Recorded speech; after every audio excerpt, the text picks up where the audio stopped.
जी अस्सलाम वालेकुम, क्या हाल है? आप सब लोग खैरियत से हैं? इमरान खान साहब को सज़ा होने वाली है और ये कहा जा रहा है कि इलेक्शन से पहले पहले 14 साल कैद की सज़ा हो सकती है। ये उम्र कैद है। क्या वाकई इमरान खान साहब को 14 साल कैद होगी? और अगर ये होगी तो कब होगी? और क्या इमरान खान साहब और इनकी पार्टी इलेक्शन लड़ सकेगी या नहीं लड़ेगी? और अगर नहीं लड़ सकेगी तो कैसे नहीं लड़ेगी? और इसके साथ साथ क्या इस्लामाबाद हाई कोर्ट से अगले 2 दिन में इमरान खान को कोई रिलीफ मिलने वाला है? क्योंकि पीटीआई का ये दावा है कि अनकरीब हमें इस्लामाबाद हाई कोर्ट से रिलीफ मिल जाएगा। और इसके साथ साथ हामिद खान साहब अब सुप्रीम कोर्ट ऑफ पाकिस्तान जा रहे हैं साइफर केस में, और वहाँ से हामिद खान साहब ने यकीन दिलवाया पार्टी को कि वहाँ से हमें रिलीफ ज़रूर मिलेगा। ये रिलीफ किस किस्म का हो सकता है, ये भी हम आपको आज के व्लॉग में बताएंगे।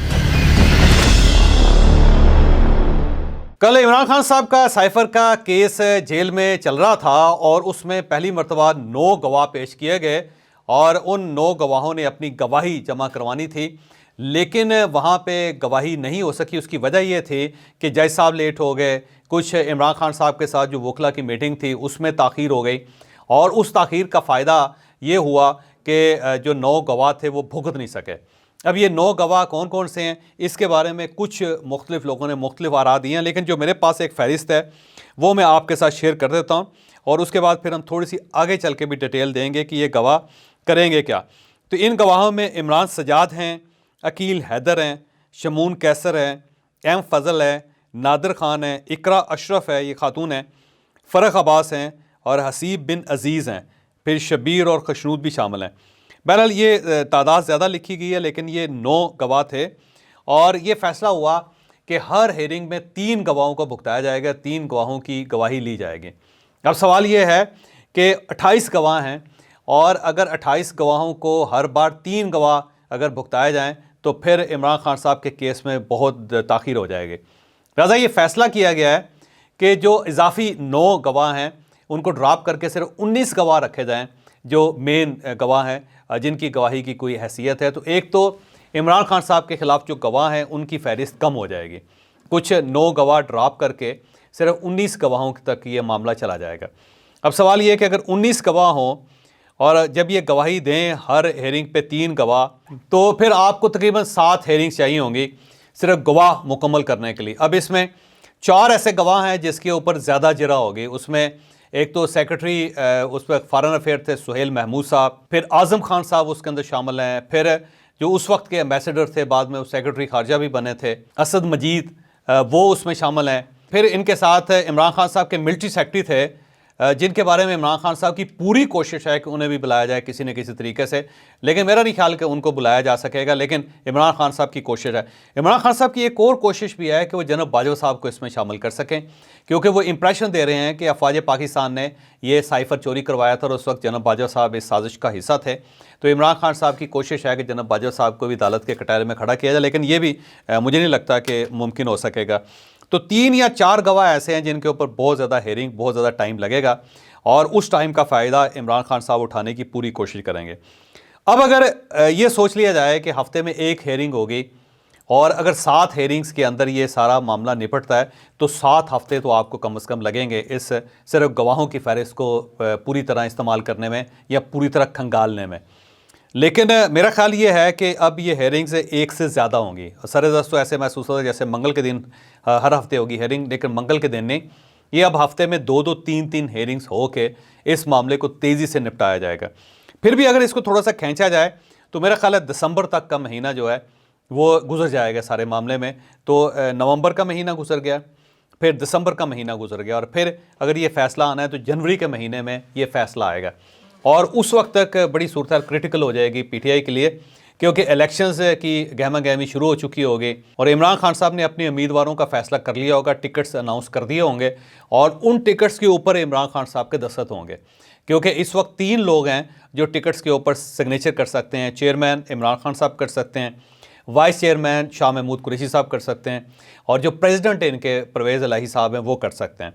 तो अब ये तीनों लोग जेल के अंदर हैं। अब या तो इमरान खान साहब करेंगे या फिर शाह महमूद कुरैशी साहब करेंगे या फिर परवेज़ इलाही साहब करेंगे।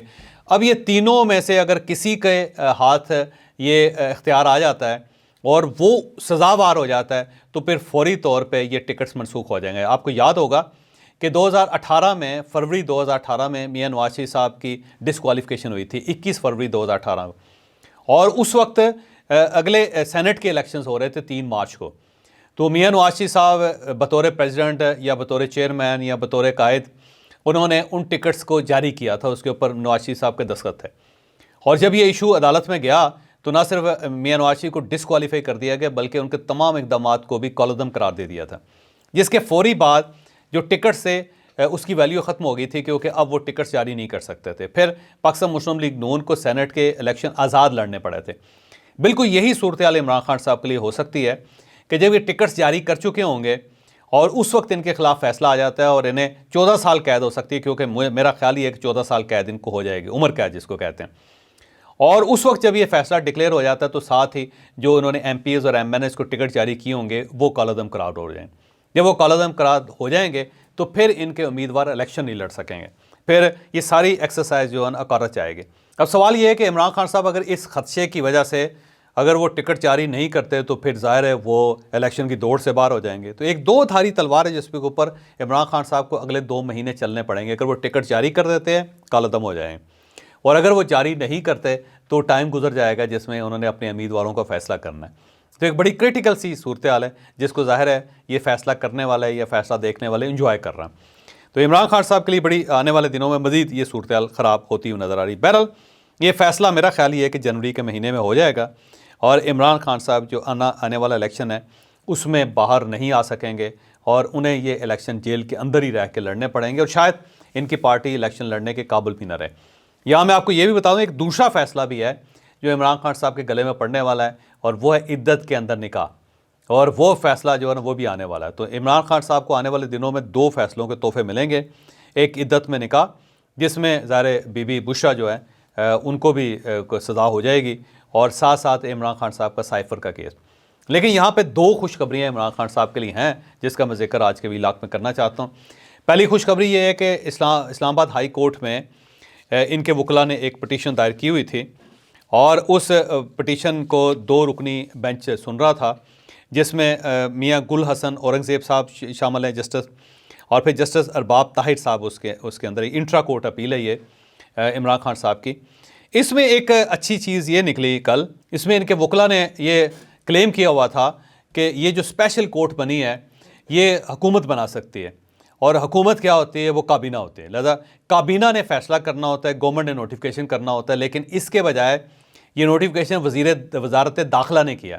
अब वज़ारत दाखिला के पास ये कोई इख्तियार नहीं है कि वो इस किस्म की स्पेशल कोर्ट बना सके, क्योंकि इसके लिए कैबिनेट की मंजूरी ज़रूरी थी। लिहाजा सिस्टम को वायलेट कर दिया गया और इस पे इस्लामाबाद हाई कोर्ट ने ये कल रिमार्क्स भी दिए कि इसका मतलब ये हुआ कि ये तो गलत हो गया है, अब इस केस को रोकना पड़ेगा। तो उस पर वकला का ख्याल ये था कि शायद अदालत जो है इस सारे प्रोसेस को रोक दे और उसके बाद फिर दोबारा से स्टार्ट हो। बल्कि वकला ने यह भी क्लेम किया जजिस साहब के सामने कि जनाब इस पूरे प्रोसेस को आप दोबारा से स्टार्ट करवाएं, इन्हें कहेंगे पहले कैबिनेट में जाएं और कैबिनेट से अप्रूवल लेके फिर इस स्पेशल कोर्ट को दोबारा बनाएं। तो जब कैबिनेट मंजूर करेगी और उसके बाद फिर ये स्पेशल कोर्ट दोबारा से बनेगी तो ये सारा प्रोसेस जो है वो डिले हो जाएगा और फिर नए सिरे से स्टार्ट होगा, जो ज़ाहिर है हुकूमत के लिए मुमकिन नहीं होगा। इस तरह इलेक्शन गुजर जाएंगे और इमरान खान साहब सुरखरू हो जाएंगे उस दौरान।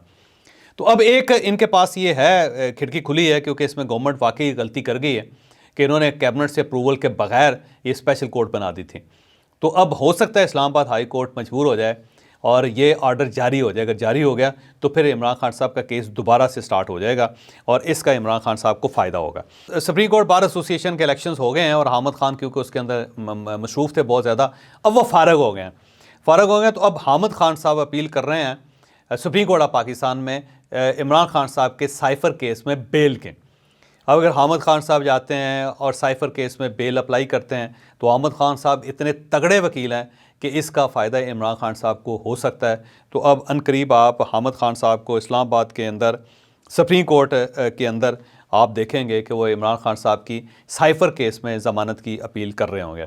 यहाँ पे एक और खुशखबरी इमरान खान साहब के लिए शाह महमूद कुरैशी साहब का क्लेम है कि शाह महमूद कुरैशी साहब ने कहा कि जो मेन मुकदमा था उसमें तो मैं नामज़द ही नहीं था, तो आपने मुझे क्यों इस सारे मामले में शामिल कर लिया है। अब उनकी जो पटिशन है वो भी इस्लामाबाद हाई कोर्ट में पेंडिंग है और अगर उस पर चीफ़ जस्टिस फ़ैसला कर देते हैं तो फिर शाह महमूद कुरैशी साहब इस केस से निकल जाएंगे। अब शाह महमूद कुरैशी साहब अगर इस केस से निकलेंगे तो इसका फिर इमरान खान साहब को फ़ायदा हो जाएगा। फिर इमरान खान साहब क्लेम कर सकते हैं कि अगर आपने एक मुलज़म छोड़ दिया तो दूसरे को भी छोड़ दें। तो कुछ खुशखबरियाँ इमरान खान साहब के लिए आने वाले दिनों में हैं, लेकिन इसके बावजूद ये बात दुरुस्त है कि इमरान खान साहब को ये जो इलेक्शन है इसे लड़ने की इजाज़त नहीं मिलेगी। उससे पहले बिल्कुल करीब पहुँच के इमरान खान साहब का फ़ैसला आ जाएगा और उसके बाद फिर इमरान खान साहब के पास कोई ऑप्शन नहीं होगा सिवाय उसी तरह जिस तरह मियां नवाज शरीफ ने अपना एक कड़वा घूंट भरा था, शायद इमरान खान साहब को भी एक कड़वा घूंट भरना पड़ जाए।